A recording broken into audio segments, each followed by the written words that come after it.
सन 1875 में चलकड़ के एक निर्धन परिवार में एक शिशु का जन्म हुआ। बृहस्पतिवार को जन्म लेने के कारण इस बच्चे का नाम बिरसा रखा गया। किसे पता था कि एक दिन ये बालक जंगलों में रहने वाले समाज को उनके गौरव की याद दिलाने वाला बिरसा मुंडा बनेगा। बिरसा, बिरसा, कहाँ है रे तू?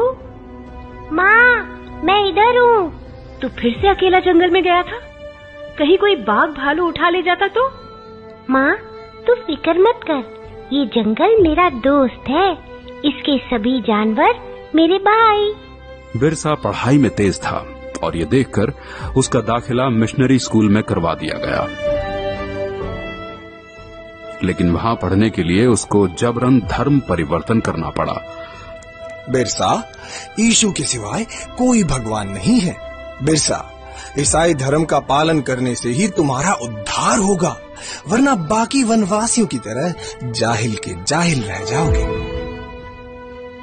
जैसे जैसे बिरसा बड़ा होने लगा, वो अंग्रेजों के अत्याचारों से परिचित हुआ और समझ गया कि अंग्रेज उनसे उनके जंगल छीनना चाहते हैं और ईसाई पादरी जंगल में रहने वाले सभी हिंदुओं को ईसाई बनाना चाहते हैं।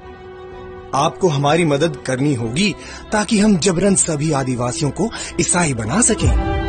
ये सब देख बिरसा ने ईसाई धर्म को त्याग दिया।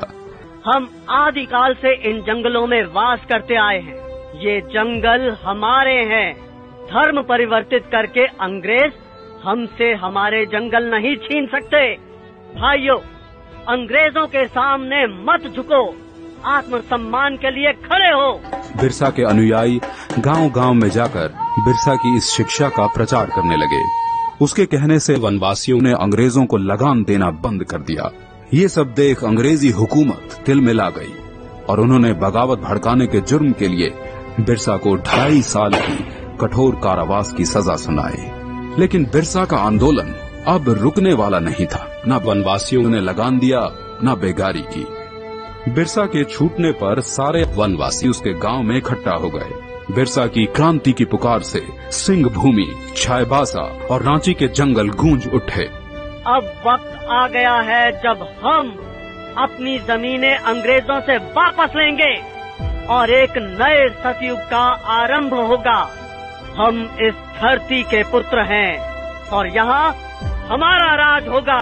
बिरसा गांव-गांव घूमकर अंग्रेजों के खिलाफ मोर्चा बढ़ाने लगा। बिरसा के अनुयायी तीर कमान से लड़कर भी अंग्रेजों की बंदूकों पर भारी पड़ने लगे। वे जंगल से आते और अंग्रेजों को मारकर गायब हो जाते।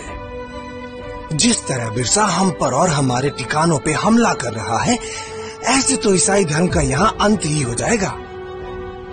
बिरसा वनवासियों को ईसाई बनने नहीं देगा। हम बिरसा के सिर पर भारी इनाम रखेंगे, फिर देखते हैं वो भागकर कहाँ जाता है। हाँ, क्यों नहीं? रुपयों के लालच से भी किसी वनवासी ने बिरसा से गद्दारी नहीं की और अंग्रेजों को एक के बाद एक हार का सामना करना पड़ा। एक बार जंगल में खाना बनाने के धुएं से अंग्रेजों को बिरसा के ठिकाने का पता चल गया। सभी वनवासी सरदार बिरसा समेत पकड़े गए और उन्हें सख्त कारागार में डाल दिया गया। बिरसा की कमर और पैरों में लोहे की बेड़ियां डाल उसे एक छोटी सी कोठरी में बंद कर दिया गया।